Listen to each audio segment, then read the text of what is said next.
Welcome to Lights, Camera, Culture. I'm Chris Lee, and we're here today at Source Booksellers, where we're going to be having a conversation with local poet and playwright Rosemarie Wilson, aka One Single Rose.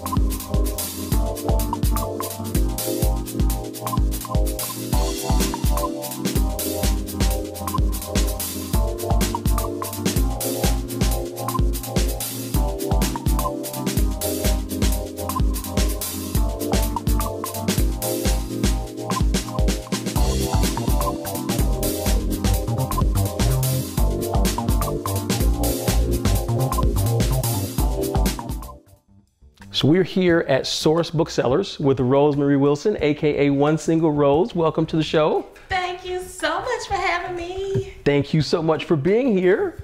And we're going to talk about you've got so much. I'm not even going to give it away. Okay. We'll start with asking you this. You're a native Detroiter, right? Yes, I am. Born and raised on the east side of Detroit. Yes. Detroit lives in me. I was born on March 13th, 313, all day. I love it. I love it. What are some of your favorite memories growing up in the city? Oh, I used to love catching the Cadillac bus downtown to Hudson's. It was Hudson's back then. We go to the Adams Theater, the Madison Theater. I'm probably telling my age because I'm sure some people watching won't even know where those were or what they are. In your opinion, what has happened between then and now, and what do you think is happening going forward from where we are in this point in Detroit?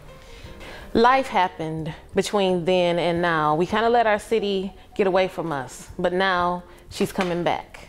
So poetically, I try to dispel a lot of the prejudicial myths that people have against Detroit, and I try to uplift my city and motivate people so that they know to come down to Detroit because there's a lot of creativity, there's a lot of good things going on, and also dispelling the myths that the media will try to tell everyone about Detroit being such a bad place, but it's a beautiful, thriving, bustling city. I agree with you 150%. Yes. Now, growing up as a kid in Detroit, I know for myself, family was very important to me. What did family mean to you growing up? Oh, family was everything. That was basically all I had. I'm the youngest of 4 brothers. So my family was my roots. I couldn't go anywhere unless I was with my mom, my brothers, my neighbor, or the church, or my grandmothers who lived right around the corner. So my entire village was right in my neighborhood. And that's all we had. We were all we had. It was like CMB, we all we got. Right? That's cool. So as you were growing up in the city and you had that kind of tight circle of influence, who were some of the people in your family that had a major influence on you? My mom, she was a school teacher. She was a poet and a writer. All of my 4 brothers each took their time in raising me. My oldest brother, he was like the dad figure. My second oldest brother, he was the caretaker. My third oldest brother, I could get away with murder and he wouldn't tell anyone.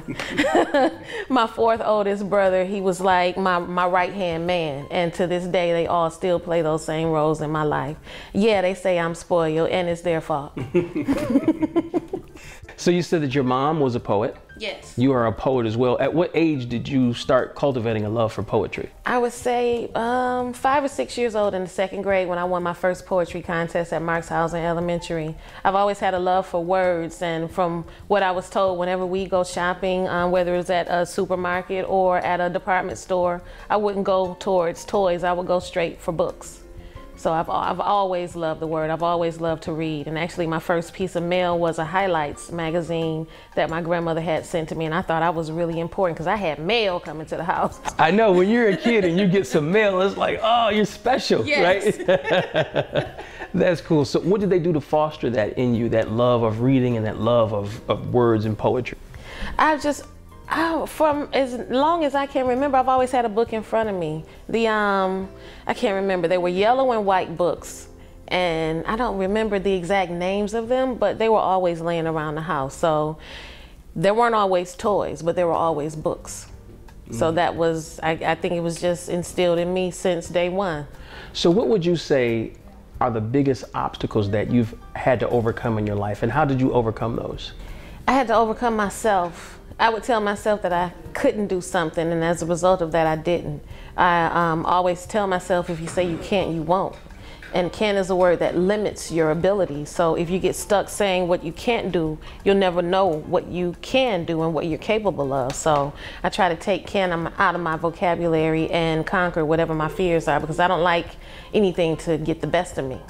That's awesome. And that's good advice for anybody, to take the word can't or not and no, just take that totally out of your vocabulary. That's very good. Because we can do whatever we choose. That's right, whatever we put our minds to. So who were some people who were outside influences for you as you were growing up, reading books, watching the world unfold in front of you? Who were some of the people that influenced you? Maya Angelou, Nikki Giovanni, Oprah Winfrey, my mom, my grandmother, my 5th grade teacher, Miss Carol. There's so many people. Music influenced me. I love music. Our dance begins and ends in syncopation. A good love song takes me on journeys I can't experience until the mind and soul agree that discovering new land is worth the trip. Christopher Columbus, like blunders, crash landed sensitivity on Baker's glove. Born to reign, inhabited by phony souls dubbed the Fugazi. That day was recorded in infamy while natives enjoyed the Thanksgiving Feast of Souls. Muted tones lingered where beats belonged. I didn't blend in that territory. It took years to escape. So Rose, you are a twice published author. Yes. And we're going to talk a little bit about your books. This is your first book, One Single Rose, Poetry Blossomed from a Rose Core. Yes. Tell us about the process for writing and publishing your first book of poetry. When I first started writing One Single Rose, Poetry Blossomed from a Rose Core, I began as a woman scorned. And I kept writing more poems, and I motivated myself past the pain. And then others told me that my poems were inspiration for them. So I just kept writing, and I kept writing, and eventually the pain was gone, and I inspired myself to not get stuck. And that's nice. It's like you wrote this to help other people and it ended up helping you. Yes. Yeah. Yes. That is very cool. What's some of the more positive feedback that you've gotten? Well, even before I released the book, a young lady read one of my blogs where I was talking about the book, and she said that my poems and my actual words helped to save her life because she was contemplating suicide. Wow. But my blog helped to change her mind, but she has been a blessing to me. Wow, so that makes it all worth it. Absolutely. My goal was to reach one person, and that happened before my book even was released, so that was it. Yeah, and we're going to get into some performances in a little while. We're going to talk about your other book as well, Darkness into Light. Yeah, stepping out of darkness into light, getting away from society and innuendo, finding out who you are, capitalizing on that, going where you want, and being whom you choose. Wow, and so it sounds like that was a part of your life, journeying from darkness into light, and that's what we talk about in there. Absolutely. Yes. Good. And what's some advice that you would have for women who are looking to? Know who you are, and if you are undefined, don't let someone else tell you who you are. That's going to come from within. Someone can always tell you you're this or you're that, and then you'll define yourself by what society tells you you are. You'll go places where society tells you to go, but at the same time, you're going to lose yourself. So you have to find yourself, search deep within. And it may not come today, it may not come tomorrow, but everything is going to happen when it's time, in its time. So you don't force the issue. I love that. I love that. That's deep. And the thing that I appreciate about what you're doing is some people have the same message, but it's delivered in a way that might not be digestible for everyone. But you're delivering it in a way that is digestible, especially for women and especially for African American women. Yeah, some things need to be said, and sometimes we really don't want to hear it, but the hard reality is somebody's going to have to pull your coattail at one time or another, and if you do it with love, it will be well received. Absolutely.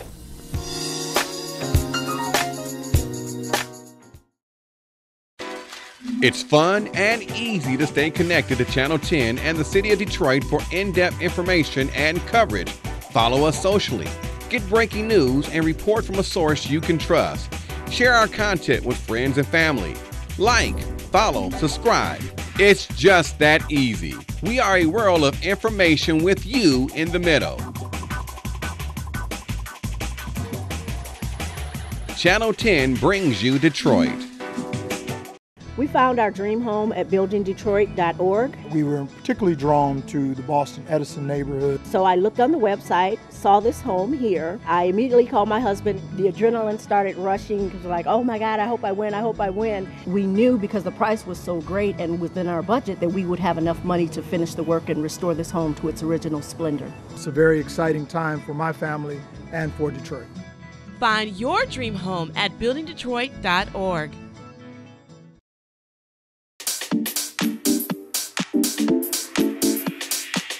The Detroit Dashboard is a great way for our community to stay on top of what's happening in city government. If you want to know how many LED lights we've installed, if you want to know how many vacant lots we've mowed, the dashboard is your guide. The Detroit Dashboard is pretty simple. It's an email we send out every single week to keep our community updated on what's happening within city government. Pull it up from your iPhone, from your computer. It'll be a way for you to stay connected. It's a great way for our community staying connected with what's happening within city government. For too long, we've spent too much time allowing other people to define our story. Why don't we tell it ourselves? We know that we are a city that is on the rise, and we are determined to tell that story and share it with the world. And that's what the Detroit Dashboard is all about.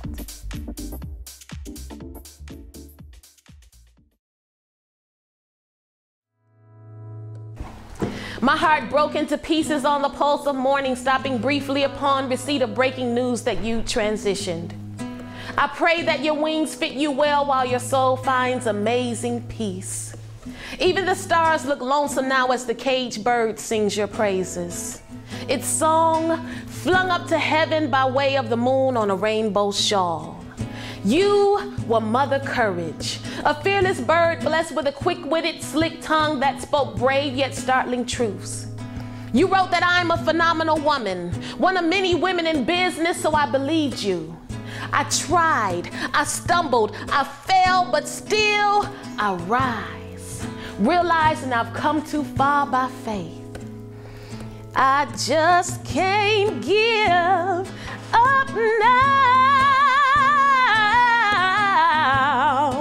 Failure is not an option. I wouldn't trade nothing for my journey now.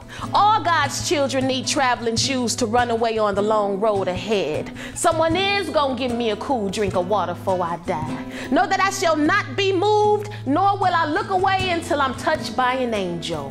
From a black woman to a black man, to all my brothers and sisters, this life doesn't frighten me. Optimistically, I believe change gonna come. So let us fight this cabaret for freedom, gathering together in the name of Maya Angelou. Her poetry unbreaks my heart. Her legacy embodied the heart of a woman.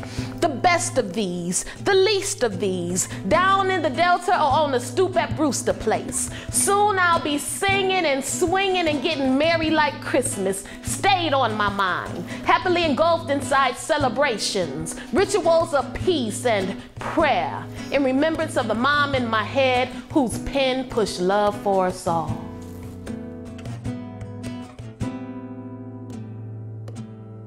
What is your most memorable performance that you've ever done? Wow. My most memorable performance was in Amsterdam when I toured with Wunderbaum, a theater collective. And I had an opportunity after our theater production to do a private set featuring myself at a underground venue. It looked kind of skeevy going in there, but man, I had so much fun. The energy was amazing. We were in there till like 5 o'clock in the morning, getting it in with poetry, spoken word, and rap. It was, you just took me back there. So that sounds like an amazing night. It was. That you had there in Europe. Tell me, what did you feel there versus what you feel here when you performed? The energy, it was just like a total shift of energy. It was like a whole room full of support, a whole room full of love, just a whole room full of positive energy. Whereas here, the energy is good, but it's not always as fulfilling, always as positive as some of the energy that I've experienced performing in other cities and in other countries. So in addition to a wonderful experience and being able to travel throughout Europe, there was something else that was birthed from the inspiration of that experience. Tell me about that. My baby addiction, the stage play. We premiered in Pittsburgh with Wunderbaum Detroit Dealers, and there was a whole weekend of theater productions. And one other theater group, they were doing a project called Bus 7. And the bus project is an insane 24 hours where 6 playwrights are put on buses on Friday evening. They go in different directions, and we're tasked with writing a 10-minute piece about whatever it is that we see on the bus. So the next year they invited me back to write for them. So I had my inspiration before I even got on the bus. There was a apparently inebriated couple. The young lady was, she was drunk, and he was drunk and also a chain smoker. So we had an amazing bus ride. They were an awesome couple, and I wrote a piece called Liquid Diet Up in Smoke, which was my 10-minute piece. And I expanded on that a few months later, and Addiction, the stage play, was born. So tell us the concept. So we know how it was birthed. Tell us the concept of your actual play. Well, when I did Liquid Diet Up in Smoke, it was based off of an alcoholic and a nicotine addict. So I'm like, there's so many more addictions that should be explored. So I expanded on those. There was a crack addict, a love addict, a nicotine and alcohol addict, a sugar addict, and a few more addictions that we explored in the stage play. I don't want to give them all away. Now, I've seen some clips and I've seen some still pics from the play, and it looks like you guys had a fantastic time. Who were some of the cast members? We had Matthew Lucky Lefty Sawyer, who is a poet here in Detroit. He played Boudin. Chiquita Dunham Parker, we've acted before in another production. She played Boudin's fiance, Fuquanda Marie.